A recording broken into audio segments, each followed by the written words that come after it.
Hello, this is Sid Roth. I'm in beautiful Redding, California, but I'm not here for the beauty. I'm here because miracles are breaking out.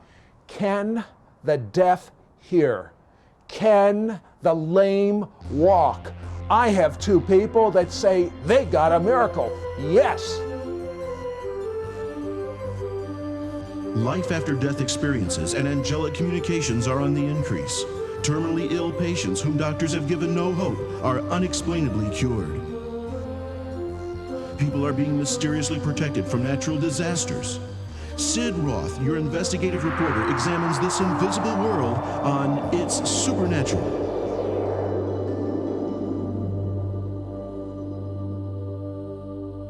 Hello, I'm Sid Roth, your investigative reporter, and I'm speaking to Rainey Zinn. Rainey, when you were just in the third grade, they did an operation on your ear. What'd they do? Well, they went in and they tried to correct some hearing loss that I had. I couldn't hear out of my ear and stuff.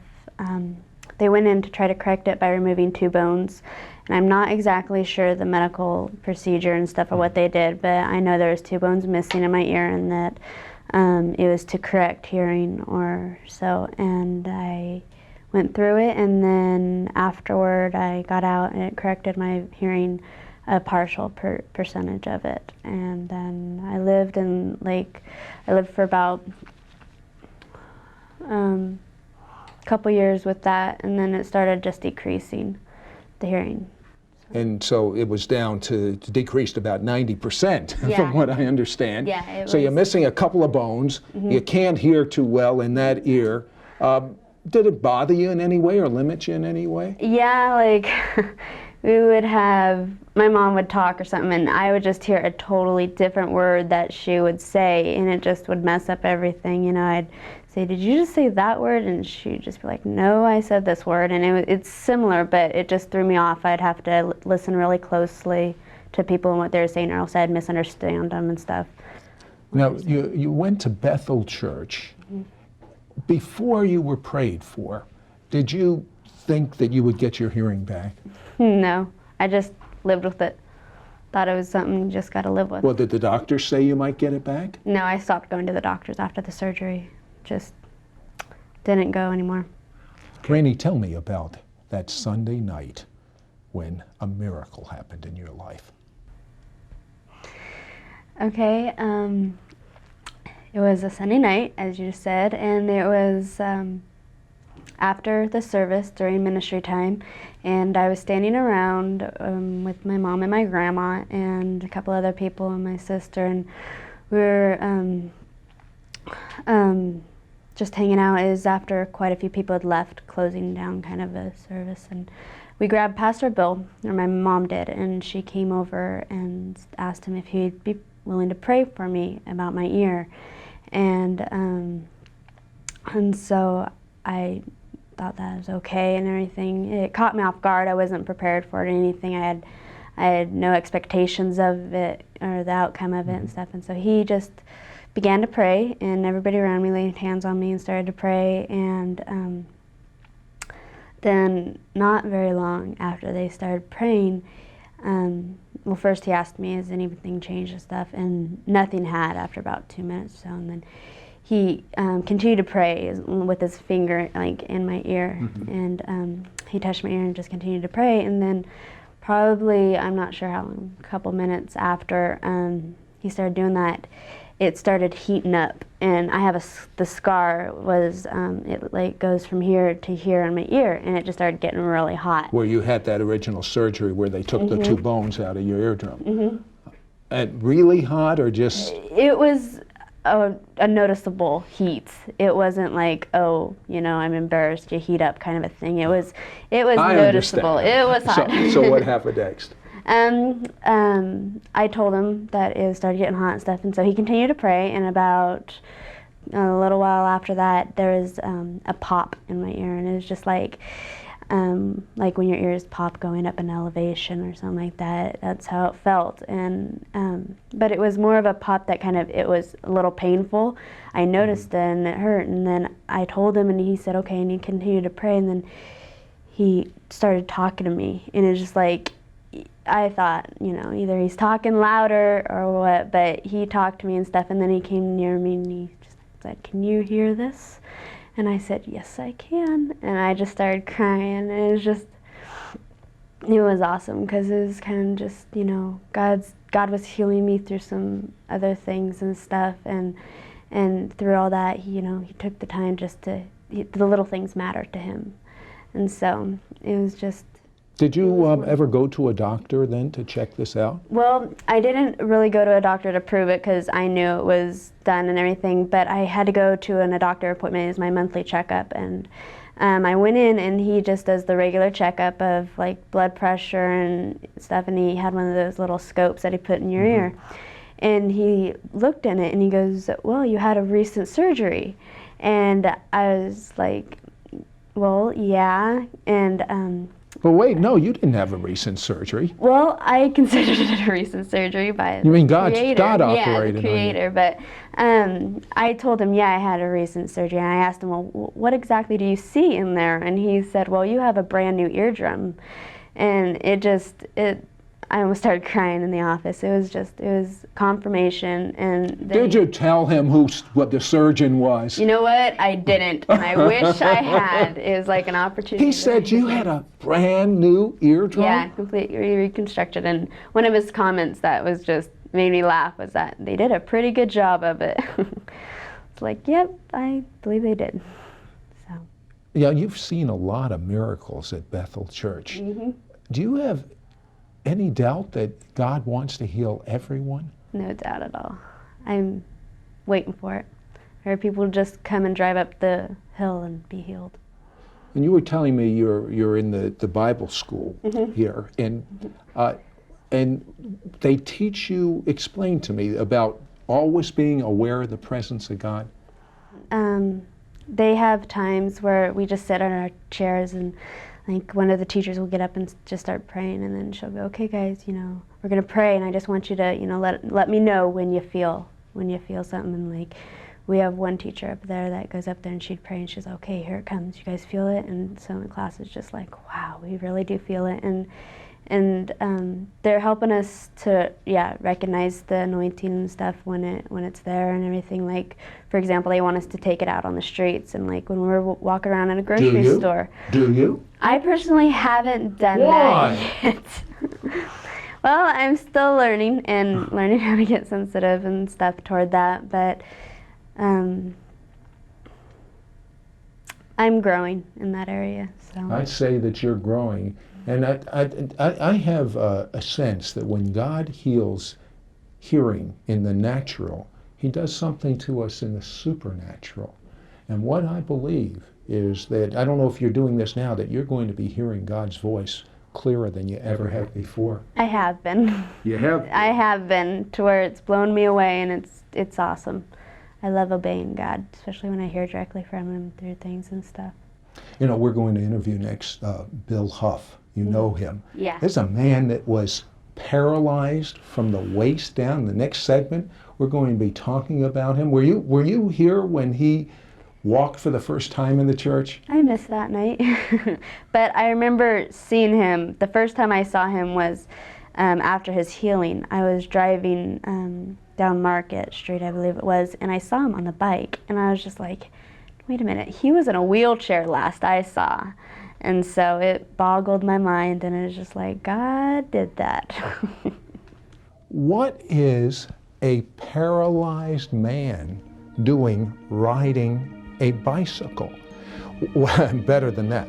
What is a paralyzed man that the doctors say you'll never walk again doing riding a bicycle? God is up to something. Do you know someone that needs a new eardrum? Do you know someone that might be paralyzed from the waist down? Do you know someone with cancer? Do you know someone with heart trouble? Do you know someone in pain from arthritis? Do you know someone with high blood pressure? Do you know someone that just needs peace? Well, you keep watching. It's supernatural. And you know what? You know what, Rainey? I believe the Spirit of God will go right in, right, and touch him and grab him next on It's supernatural.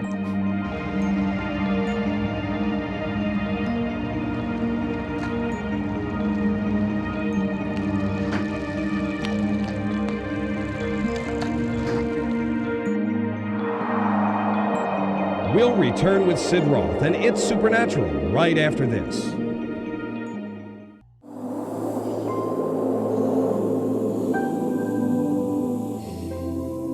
Hello, I'm Sid Roth, your investigative reporter. My guest, Bill Huff, did something any young person will do. He went swimming one day, but you got a lot more than you bargained for, Bill. Tell me about it. I was diving off of a river bank, and everyone else was doing it, so I figured, well, I can do it. So I jumped off, and I didn't know how far I should have went out. And I didn't go out far enough. I hit the bottom, hit the sand, and I knew I broke my neck right then. I heard the snap. Did someone have to pull you out, or I crawled out of there, and I told my friend I needed help. Were you in pain? I was in pain, but I was more in shock.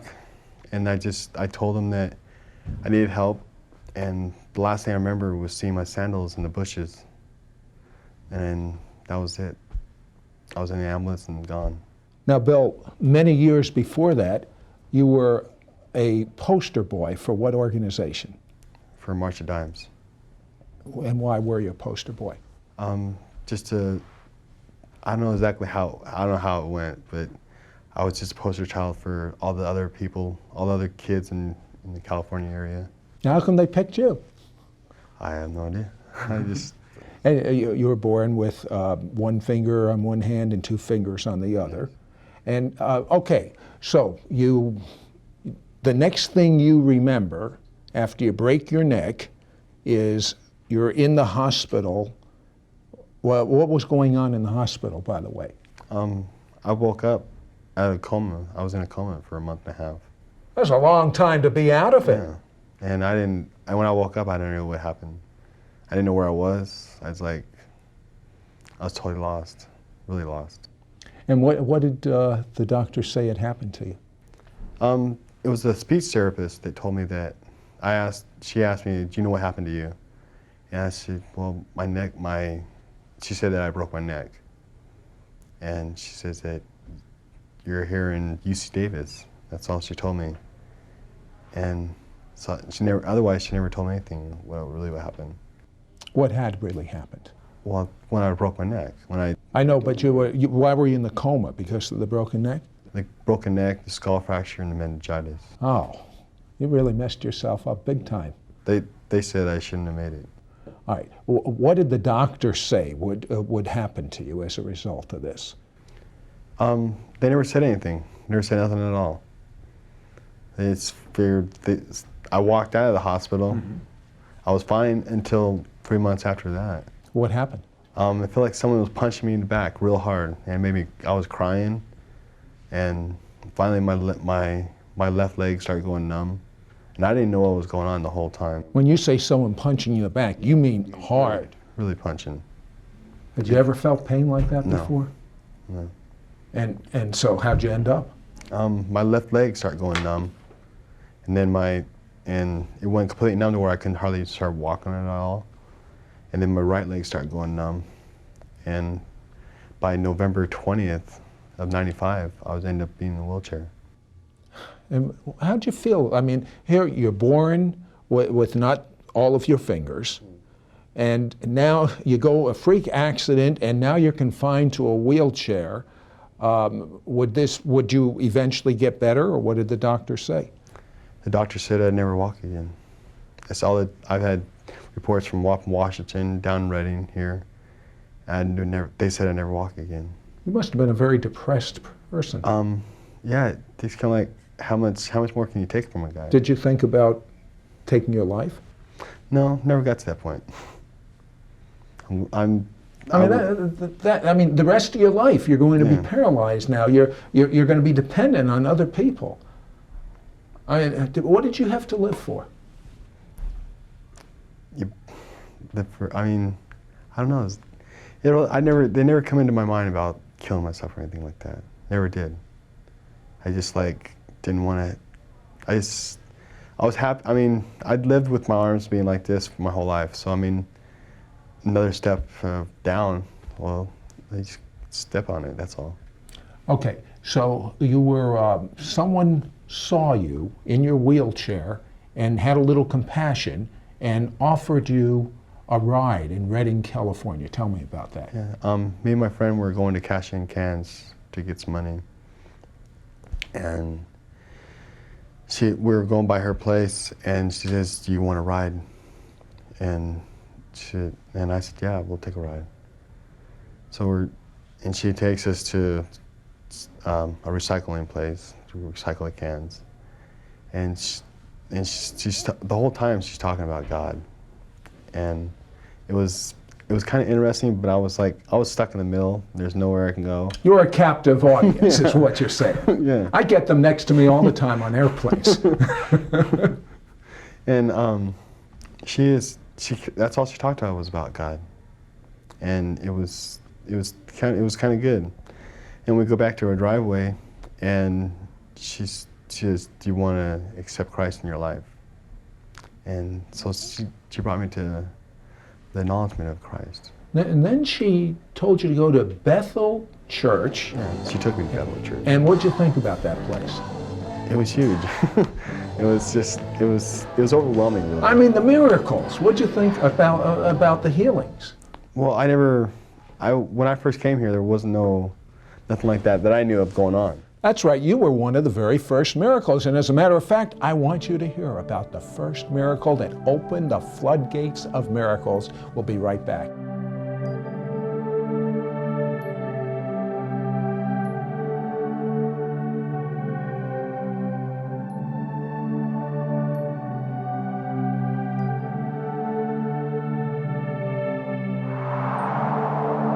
We'll return with Sid Roth and It's Supernatural right after this.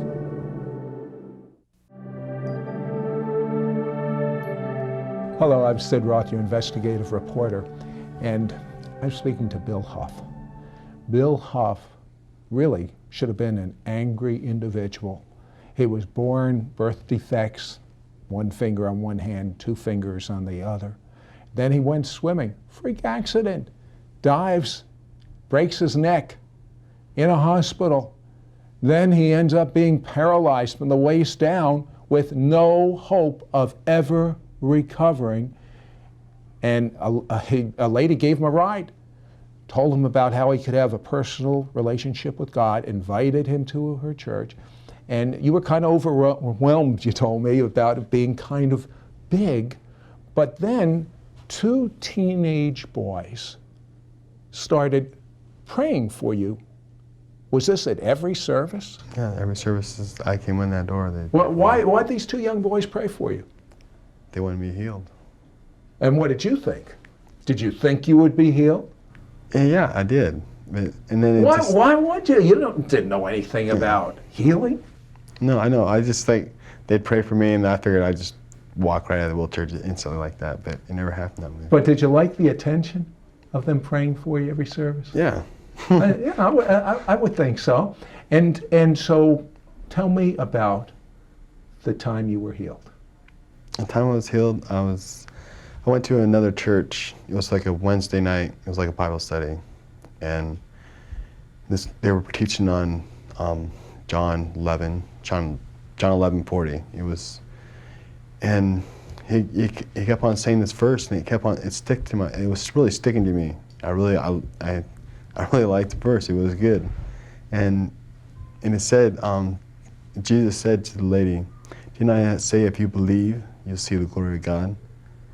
And I'm in an electric wheelchair, and I'm going home, and I'm going, "Lord, I really want to walk." And then I get home, and I put the wheelchair in the house, and I'm just sitting there, and I'm going, "Okay, Lord, how are we gonna go for this?" So I get up to kind of straggle myself up to the doorway and holding on. I said, if we're gonna do it, you gotta do it with me, so I can't do it myself.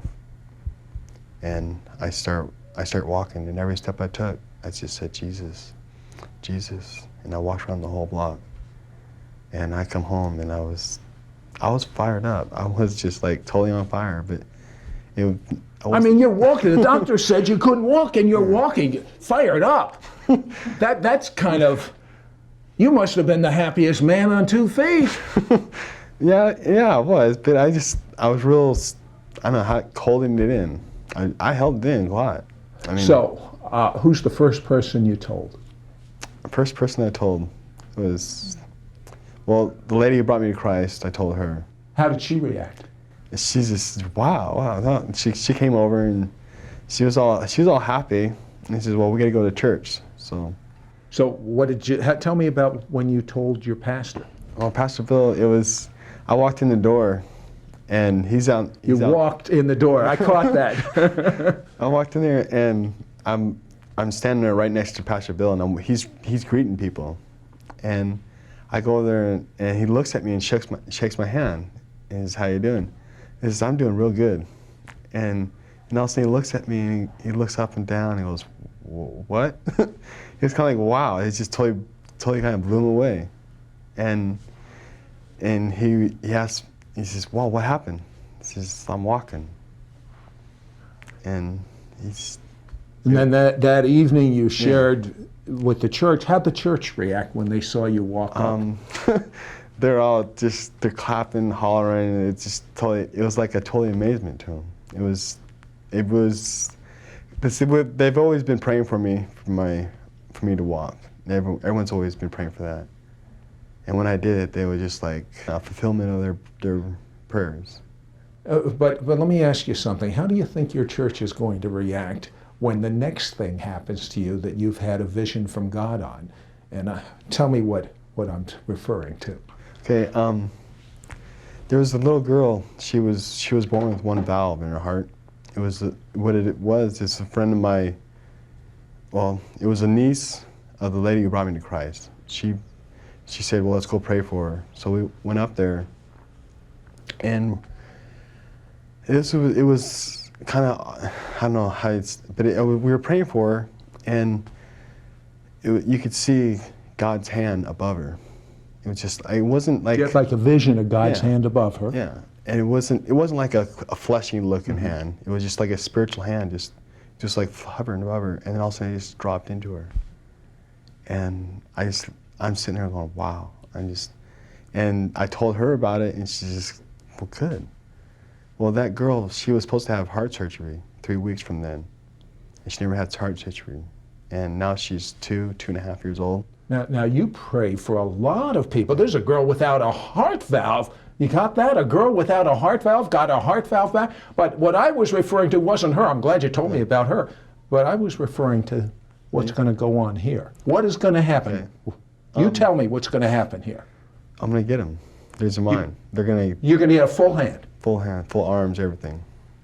The other one too? Yeah. Are you sure? I'm positive. Is there anything impossible for God? No. Did you hear that? There is nothing impossible for God, and you count. You count. God had you watch us right now. This isn't an accident. This isn't a coincidence. This isn't a happenstance. This is God saying, I love you.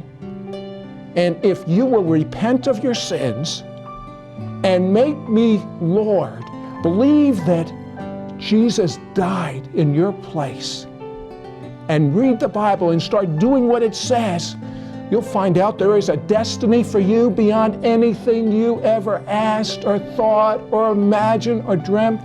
This is your moment. Do something about it. Don't let this moment pass you by. Even when we go off the air, you make it right with God. Okay, Bill, now we're going to satisfy everyone that's watching us. I want to see you, because we just disconnected your microphone. Would you please stand up and just walk off this set, and every step you take, remember you said Jesus every step. Say it. Say his name. Jesus, Jesus, Jesus, Jesus, Jesus, Jesus. That's a miracle. Jesus, he's walking in the name of Jesus.